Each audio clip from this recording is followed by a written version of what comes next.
Baiklah anak-anakku sekalian, kita mulai pertemuan kita untuk materi hari ini adalah pendidikan agama Islam ya. Bismillahirrahmanirrahim. Assalamualaikum warahmatullahi wabarakatuh. Untuk materi hari ini kita lanjutkan. Kemarin kita bahas terakhir ya kan, tentang materi etos kerja. Selanjutnya kita akan pelajari bab selanjutnya, yaitu tentang iman kepada kitab-kitab Allah ya. Iman kepada kitab-kitab Allah merupakan rukun iman yang ketiga ya. Selanjutnya marilah kita perhatikan baik-baik pengertian iman dari Allah. Kita lihat di sini, apakah yang dimaksud dengan kitab? Kitab itu merupakan wahyu Allah Subhanahu wa taala yang telah dibukukan. Jadi kumpulan-kumpulan wahyu yang telah dibukukan itu disebut dengan kitab.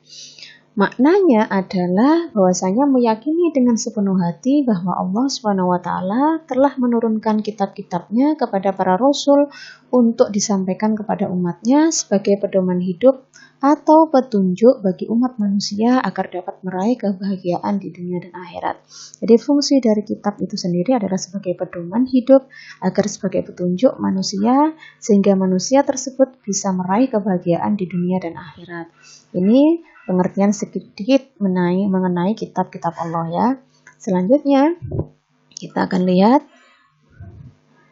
pengertian iman kepada kitab-kitab Allah. Definisi lain mengenai kitabullah itu adalah kumpulan wahyu-wahyu Allah Subhanahu wa taala yang mengandung petunjuk dan kebenaran. Jadi yang bersama dengan yang tadi ya. Jadi kumpulan wahyu yang berfungsi sebagai petunjuk bagi manusia agar manusia tersebut bisa menggapai kehidupan yang bahagia di dunia dan akhirat. Selanjutnya kita lihat di sini. Kitab-kitab Allah Subhanahu wa taala ada kaitannya satu dengan yang lain. Jadi kitabullah di situ terbagi menjadi 4 ya. Nanti sambil melihat di layar kalian masing-masing, kamu lihat buku LKS kalian, materi tentang iman pada kitab-kitab Allah. Di situ kitab yang satu dengan kitab yang lain saling berhubungan. Satu dengan yang lain ya kan saling ada kaitannya. Hubungan Al-Qur'an dengan kitab lainnya adalah sebagai berikut. Kamu lihat yang pertama, menjadi saksi tentang kebenaran kitab-kitab Allah Subhanahu wa taala yang sebelumnya. Jadi kitab yang pertama, selanjutnya dan yang terakhir Al-Qur'an satu dengan yang lain membenarkan ya kan kebenaran yang ada dalam kitab-kitab tersebut.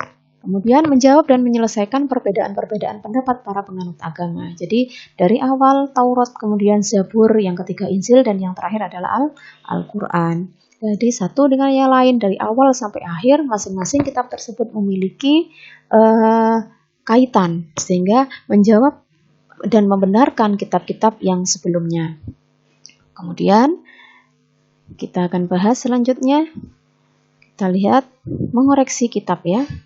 Mengoreksi kitab Allah yang sudah diubah oleh manusia yang ingkar. Jadi Al-Quran itu langsung dijaga oleh Allah. Jadi kebenaran Al-Quran dari awal sampai akhir tidak akan pernah ya kan digantikan oleh siapapun. Maka ketika Al-Quran sudah diubah oleh manusia-manusia yang ingkar, maka akan segera diketemukan karena Allah sendiri yang menjaga keaslian dari firman Allah yang terdapat dalam Al-Quran. Selanjutnya, adapun kitab-kitab yang diterangkan di dalam Al-Quran adalah sebagai berikut. Yang pertama, kitab yang paling tertua yang pertama kali diturunkan adalah kitab Zabur yang diturunkan kepada Nabi Daud alaihi salam, yang berisi tentang doa, tentang zikir, tentang pengajaran, dan tentang hikmah. Penjelasan kitab Zabur terdapat dalam Quran surat Al-Isra ayat 55. Kemudian setelah Zabur diturunkan oleh Allah, maka yang kedua turunlah kitab Taurat yang diturunkan kepada Nabi Musa alaihi salam. Adapun kitab Taurat ini berisi tentang petunjuk dan cahaya kebenaran. Jadi mengenai kitab Taurat ini dijelaskan dalam Quran surat Al-Maidah ayat 44. Selanjutnya setelah Zabur dan Taurat, yang ketiga Allah menurunkan kitab yaitu kitab Injil yang diturunkan kepada Nabi Isa alaihi salam yang berisi petunjuk dan penerangan juga ya. Tentang kitab Injil ini diterangkan oleh Allah dalam Quran Al-Maidah, Quran surat Al-Maidah ayat 46. Sedangkan yang terakhir adalah kitab penyempurna dari kitab-kitab sebelumnya, yaitu kitab Al-Quran yang diturunkan kepada Nabi Muhammad SAW berisi tentang ajaran-ajaran Allah Subhanahu wa taala untuk memberikan petunjuk dan bimbingan yang benar kepada manusia sepanjang masa sampai nanti hari kiamat. Penjelasan tentang Al-Quran ini telah dijelaskan oleh Allah dalam Quran surat Fussilat ayat 41 dan 42 ya. Jadi kitabullah yang pertama adalah Zabur, yang kedua adalah Taurat, yang ketiga adalah Injil, dan yang keempat adalah Al-Quran. Selanjutnya kita bahas tentang kedudukan dan fungsi kitab-kitab Allah Subhanahu wa taala. Kedudukan kitab Allah yang pertama yaitu adalah pedoman manusia dalam hubungannya dengan Allah. Jadi kalau kita memposisikan diri kita ya kan dengan hablum minallah, hubungan kita dengan Allah, maka Al-Quran ini sebagai pedoman kita dalam hubungan kita dengan Allah. Yang kedua yaitu kitab Allah adalah pedoman hidup manusia dalam hubungan dengan diri sendiri. Ini selanjutnya kita lihat kedudukan kitab-kitab Allah. Yang ketiga adalah kitab Allah adalah pedoman hidup manusia dalam hubungan dengan sesama manusia. Yang tadi pertama dengan Allah, yang kedua dengan diri sendiri, yang ketiga dengan sesama manusia, dan yang terakhir, kitab Allah adalah pedoman hidup manusia dalam hubungan dengan alam dan lingkungannya. Jadi ini yang keempat ya, hubungan manusia dengan dalam hubungan dengan alam dan lingkungannya. Selanjutnya kita lihat fungsi kitab-kitab Allah. Kita lihat di sini fungsi kitab-kitab Allah itu yang pertama adalah pedoman dalam kehidupan pribadi.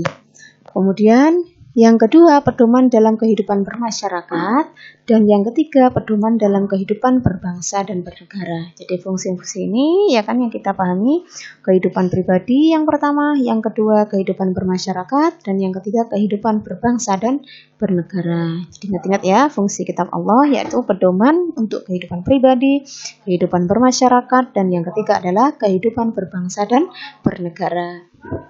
Baiklah anak-anakku sekalian, pentingnya beriman kepada kitab-kitab Allah.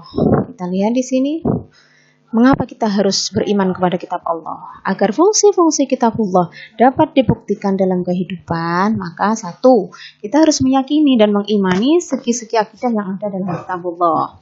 Jadi ajaran-ajaran yang di dalamnya salah satunya adalah mengandung tentang akidah, tentang keyakinan kita kepada ajaran-ajaran Allah.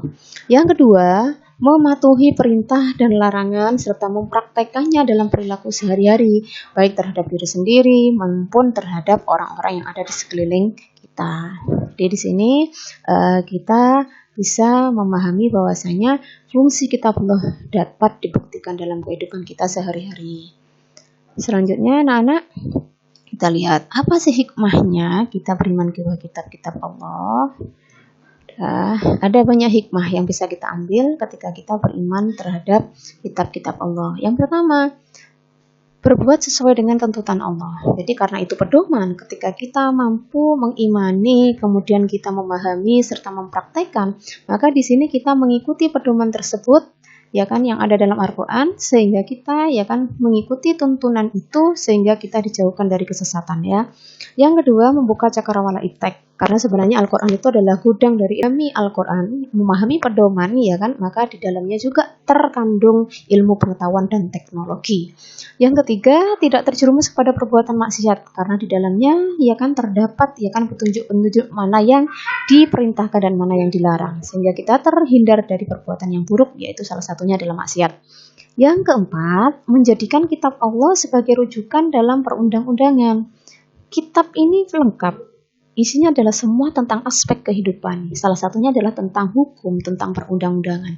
Jadi ketika kita hidup mengikuti pedoman, maka insya Allah hidup kita ya kan akan jauh dari hal-hal yang buruk. Maka insya Allah apa yang sudah kita lakukan sesuai dengan pedoman, maka akan sesuai juga dengan perundang-undangan yang berlaku di negara kita.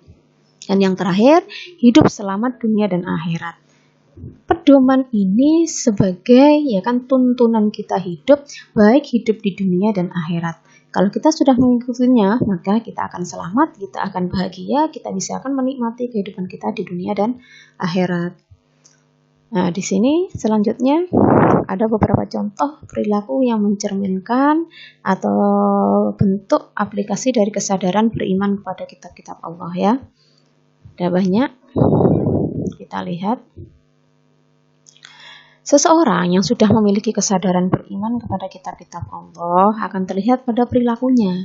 Jadi orang yang beriman kepada kitab, orang yang rajin dan taat kepada Allah, rajin beribadah dan lain-lain, itu akan tercermin dalam perilakunya sehari-hari yang memiliki sikap tanggung jawab. Di antara tanggung jawab tersebut adalah tanggung jawab terhadap agamanya, tanggung jawab terhadap diri sendiri, tanggung jawab terhadap keluarga, kemudian kepada masyarakat, terhadap profesinya, kemudian tanggung jawabnya juga sebagai warga negara atau kedudukan dia dalam berbangsa dan bernegara. Selanjutnya, beriman kepada Al-Quran. Kita lihat, Al-Quran adalah sebutan atau nama bagi wahyu Allah Subhanahu wa Ta'ala yang diberikan kepada Nabi Muhammad SAW. Ini terkandung pada surat Asy-Syura 4 ayat 7 ya, melalui perantara malaikat Jibril atau Ruhul Amin, yaitu yang terkandung dalam Quran surat Asy-Syura ayat 192 dan 194. Al-Quran juga bisa disebut dengan kalamullah atau kalimat-kalimat Allah. Selanjutnya, kita lihat kedudukan Al-Quran. Yang pertama, Al-Quran sebagai wahyu Allah yang tercermin keasliannya. Yang kedua, Al-Quran sebagai mukjizat Rasulullah, Al-Quran sebagai pedoman hidup, dan yang terakhir, Al-Quran sebagai korektor dan penyempurna. Di sini Al-Quran mempunyai fungsi yang banyak ya kedudukannya. Yang pertama, jangan lupa sebagai wahyu Allah yang terjamin keasliannya. Jadi tidak mungkin ya kan Al-Quran dipalsukan. Jadi jika suatu saat ada orang-orang yang kemudian memalsukannya, maka segera mungkin Allah akan ya kan memperlihatkan ya kan palsuan itu kepada halayak sehingga jadi kembali lagi pada kebenaran. Yang kedua sebagai mukjizat, yang ketiga sebagai pedoman hidup, dan yang terakhir Al-Quran sebagai korektor dan penyempurna kitab-kitab Allah atau kitabullah yang sebelumnya. Anak-anakku sekalian, kita lihat isi dan kandungan Al-Quran. Isi Al-Quran mencakup akidah atau keimanan, ibadah, akhlak, muamalah, syariah, tarikh atau kisah-kisah ya kan, atau tentang sejarah Islam, kemudian ada tazkirah atau peringatan, dan ada pula dasar-dasar atau pengembangan ilmu pengetahuan. Nah, selanjutnya kita lihat ada ikhtisar ya, ada rangkumannya, kamu perhatikan baik-baik. Yang pertama, kitab Allah adalah kumpulan wahyu yang mengandung petunjuk dan kebenaran yang diturunkan kepada Rasul-Rasulnya dan disesuaikan dengan zamannya masing-masing. Yang kedua, kitab yang diturunkan oleh Allah ada 4. Yang pertama Zabur, yang kedua Taurat, yang ketiga Injil, dan yang terakhir adalah Al-Quran. Selanjutnya, kedudukan kitab Allah Subhanahu wa Ta'ala adalah sebagai pedoman manusia dalam berhubungan dengan Allah Subhanahu wa Ta'ala, dengan dirinya, dengan sesama manusia, dan yang terakhir dengan alam serta lingkungannya. Kemudian, fungsi iman kepada kitab Allah adalah sebagai pedoman dalam kehidupan pribadi, bermasyarakat, berbangsa dan bernegara. Dan yang terakhir, Al-Quran juga disebut dengan kalamullah yang diwahyukan kepada Nabi Muhammad SAW.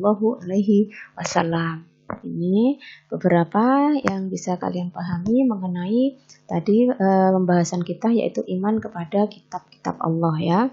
Selanjutnya berikut adalah yang harus kalian tulis di buku kalian masing-masing. Kamu jawab, ya kan? Kamu bisa mengambil referensi dari buku LKS yang kalian punya dan dari materi tadi yang sudah saya jelaskan. Baiklah anak-anak, kita akhiri materi kita pada pagi hari ini. Semoga bermanfaat. Wassalamualaikum warahmatullahi wabarakatuh.